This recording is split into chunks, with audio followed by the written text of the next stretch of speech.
With that, we move on to the second part of APAC Roundtable 2. This time, the discussion would revolve around jewelry demand and scrap flows in ASEAN market, especially during COVID and post-COVID. To chair the session, it is my pleasure to invite Mr. Albert Cheng, CEO SBMA. Joining him on the session is two veterans, Mr. Ermin Siong, Advisor, Federation of Goldsmiths and Jewelers Association, Malaysia, and Mr. Lê Chi Trong, I hope I got your name rightly, sir, CEO, Vice Chairman of the Board, PNJ, Vietnam. I hand over the session to Mr. Albert Cheng. Over to you, sir. Thank you, Wasa. Good afternoon. I think you would agree with me that we have packed so much content into the first half of day one. Thank you for staying on, and I promise you the next half is equally interesting. Next, I would like to invite Mr. Ermin Siu, my good friend from Kuala Lumpur, advisor at the Federation of Goldsmiths and Good Jewelry Association, and director of Pokong Jewelry in Malaysia, and also Mr. Lee Chit Tong, Chief Executive Officer and Vice Chairman at Funyun Jewelry. Both Pokong and PNJ are leading and representative jewelry group in their country. They will join me in discussion of the jewelry demand and scrap flow in ASEAN. Well, it goes without saying that the impact of the COVID-19 pandemic is unprecedented into the jewelry sector, particularly jewelry retail, which require foot traffic, as well as touch and feel of the product during the sales process.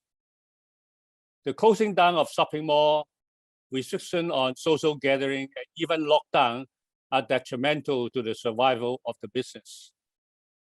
I've done a survey recently with some of the players in the ASEAN market, and they told us that the first half of 2020 was badly hit, but it recovered quickly in the second half, probably due to some measure have been effective.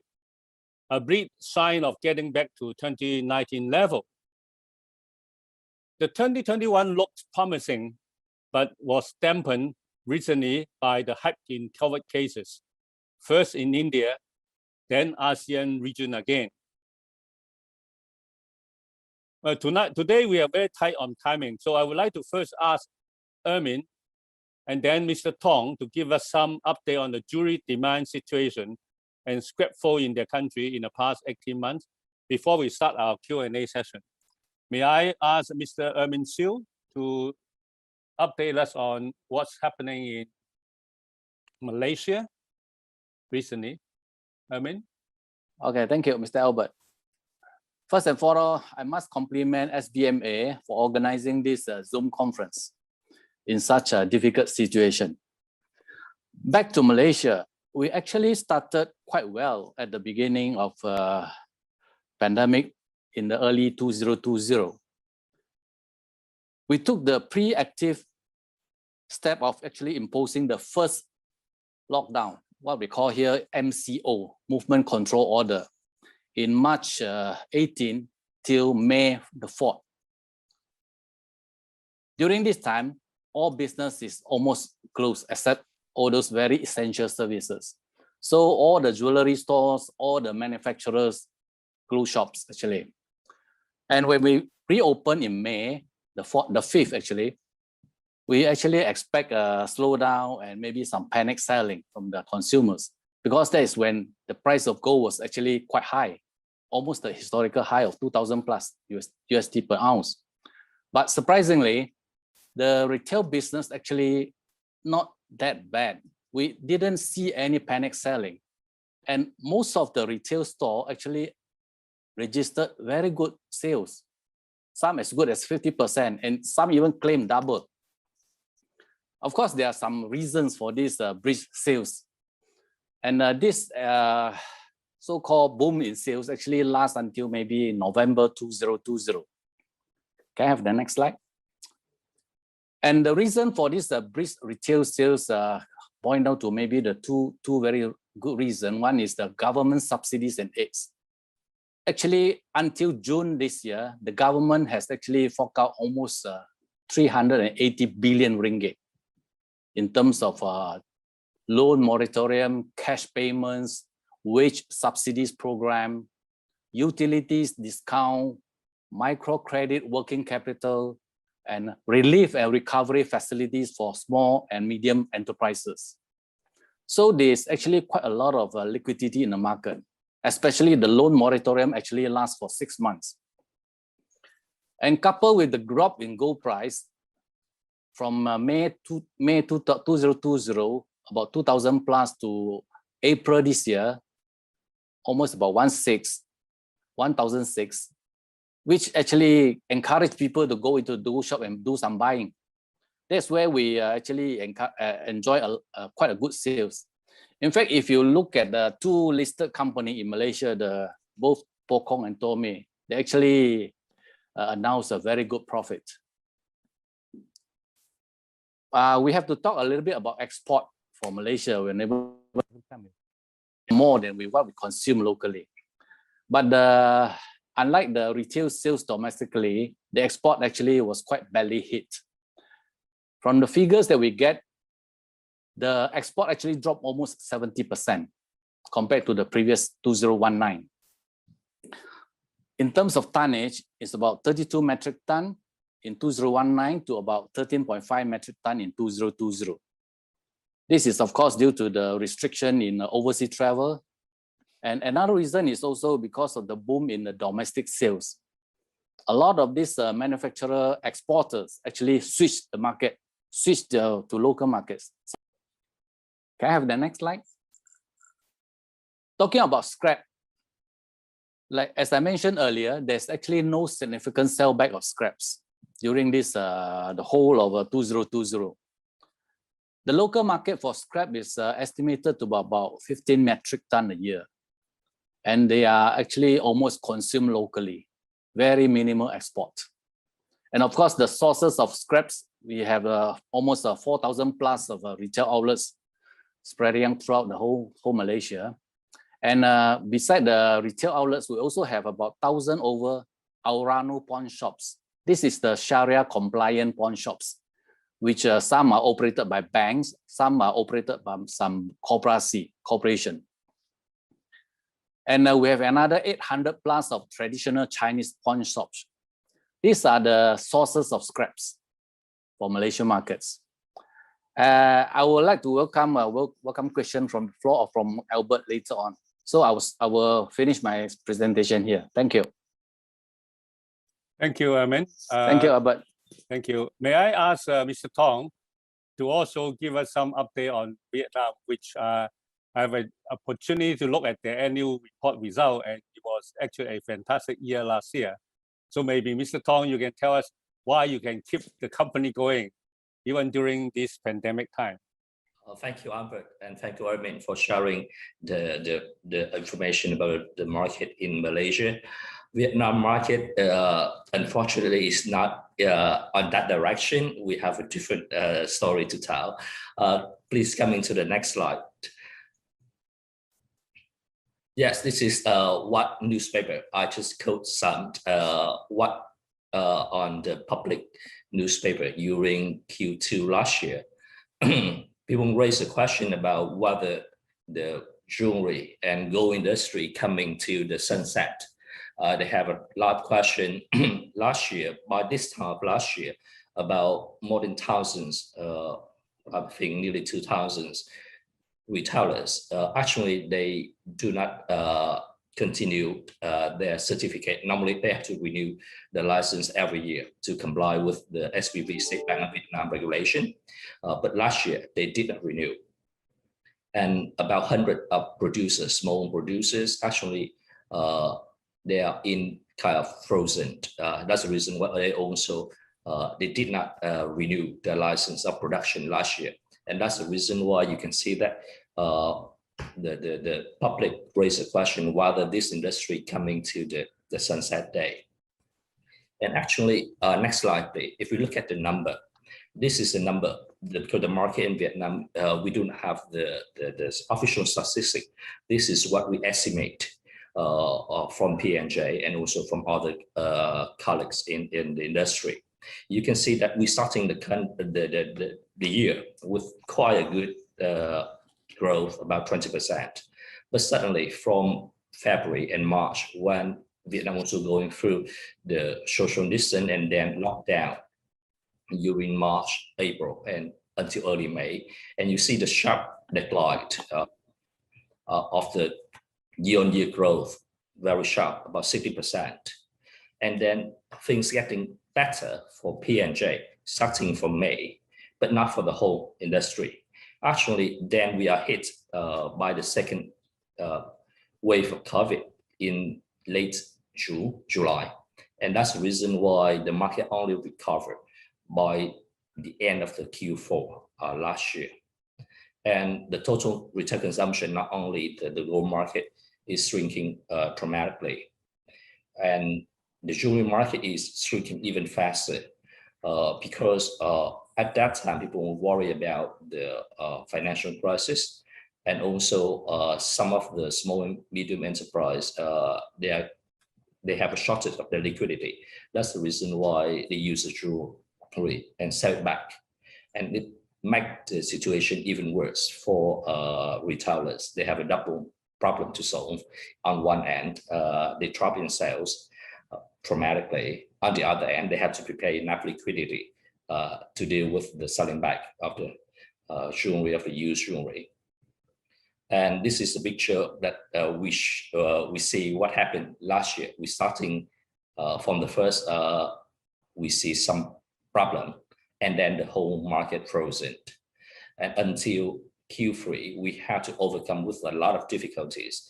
And until the end of the year, then we can find the peaceful of the victory. But in order to do that, we have to change the way we operate the business. In the past, we have the mass promotion campaigns nationwide. But from last year, we see that the market is shrinking, but not all segments. There are certain segments where the market still grow. That's the reason why we're switching from mass pumping to more dynamic and more smart throw. And that's what we are doing, trying to target the customer and try to conquer them with a very customized solution.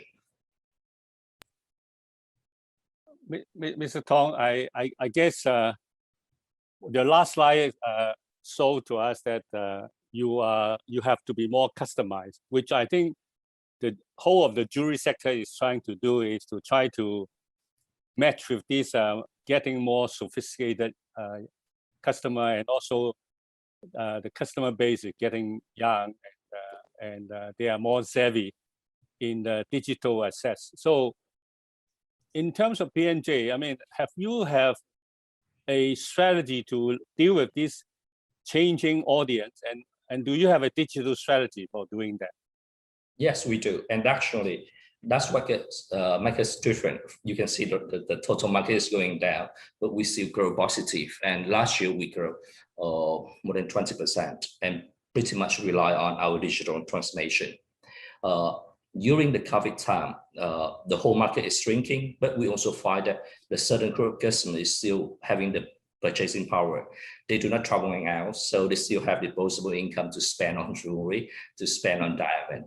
During the lockdown time, the emotional bond become more important, more meaningful to family members. And that's where we're coming in. We have the collection that this is not about jewelry, it is about connection between people, between generations. And we try to approach them with our digital marketing campaign. And that's where when we have the CDP, the customer database platform, show they're powerful in understanding which customers is on which emotional stage, and we approach them effectively. And we also can save the cost. In the past, we have 6 programs nationwide. Last year, we saved the marketing cost for about 40+%, but we can still grow 20% of the total revenue. Yeah, so more promotion and more targeted campaign. Erman, how about you? I mean, in terms of Malaysia, did you find the difficulty like what Mr. Tong has in Vietnam? I mean, that you have to deal with a different group of customer base. I mean, that is getting more digitalized, and how do you deal with that? Yeah, to overcome this lockdown, actually a lot of the retailers actually switch to online selling. They do live streaming, through the social media, as example through Facebook, etc. And some of them actually recorded very good sales. And for us in Pokong, we also encourage our outlets to go on live streaming, and hopefully can generate more sales. But for whole of last year, actually we only encounter lockdown beside the March and May and middle of June. During the so-called semi-lockdown, the outlets are actually allowed to open. So even though the traffic in the shopping mall is not that good, but still we have some sales. So in fact, the whole of last year, I would say that in terms of sales, we are not too badly affected. But of course, there's some growth in the digital sales, I mean the online marketing, online sales. Yes. A lot of people actually, a lot of the operators, the retailers actually switch to online streaming, live streaming, through Facebook especially. And that helps actually, in fact. Yeah, but I mean, the situation, this question is for both Mr. Tong and for Erman, is in Singapore, we are supposed to be gradually opening up next week, but Yep. it seems that it might not be happening next week because there are more cases. And I think Malaysia, as you just mentioned, that it seems to be getting better, and then suddenly it surges again. Yes. And similarly in Vietnam. So I think we are all in this vicious circle of catch. I mean, it seems that it's never ending. I mean, I like to ask both of you as an owner or as a senior person of the company, are you worried about that this will never get a light in the tunnel? I mean, although, I mean, we heard that from time to time it bounces back, but then with suddenly a wave come in, then we all suffer again. I mean, are you worried? Can you sleep at night? So far so good, because I mean, when the shops are not allowed to open, it's actually quite a burden to the management. There's no income, but we still have to bear all the rental, the salaries of the worker, etc. But now that the government is actually going full swing on this vaccination program, so we are quite optimistic that the situation will get better. Hopefully by the end of the year, Yeah, we hope that by end of the year we are able to have 50-60% vaccinated. I think it probably will be able to. I think we can move around. Mr. Tong, how about your view? I mean, are you worried? Can you sleep at night? Actually, last April last year, I have a few nights that I did sleep at that time. But after that, I myself also consider, okay, this is not the 1 year game. That will be at least 2 years. And we prepared the plan for that. We consider it is kind of the tennis game where we have 3 sets. The first set is where you now dealing with the COVID. The second set, you will dealing with the economic problems. And then on the third set is about the recovery of the new normal, when the market will be more consolidated and who will start faster in set number 3.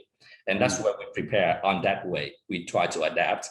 We invent new ways of approaching customers and also prepare for the liquidity depth so that we can deal with the reselling.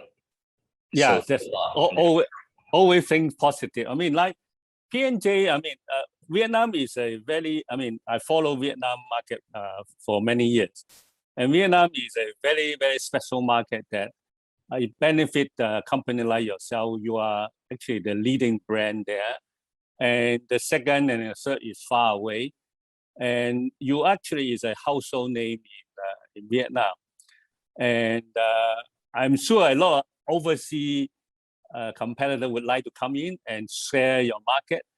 But from the P&J perspective, being a #1 and leading brand in Vietnam, do you have any plan to expand overseas, at least, I mean, in the surrounding regions? I mean, currently, we are looking at the business for Vietnam and try to capture the potential of the growth in Vietnam.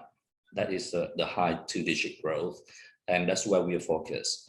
In going out of Vietnam, we are thinking we will go with the partnering strategy rather than replicate what we have done here in Vietnam. It takes 20 years, 30 years to build up, and we don't think that is a good way to replicate that in other neighboring countries. I think we should approach it in a different way.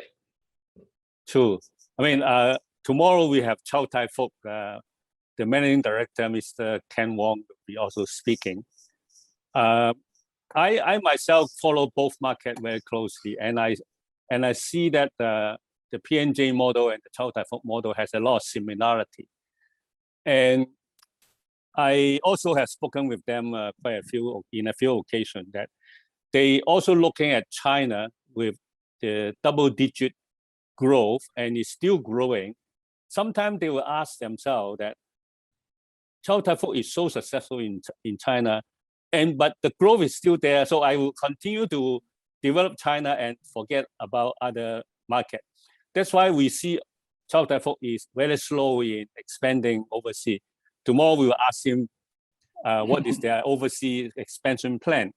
But you just mentioned about your evaluation of Vietnam market is also double-digit, and you think that there are still a lot of potential, and you say better stay at home and grow the home market than going overseas. Is it something that you have in mind, or this is going overseas is too difficult? I mean, sometimes language, cultural barrier is difficult for a big name to move from one country to another country.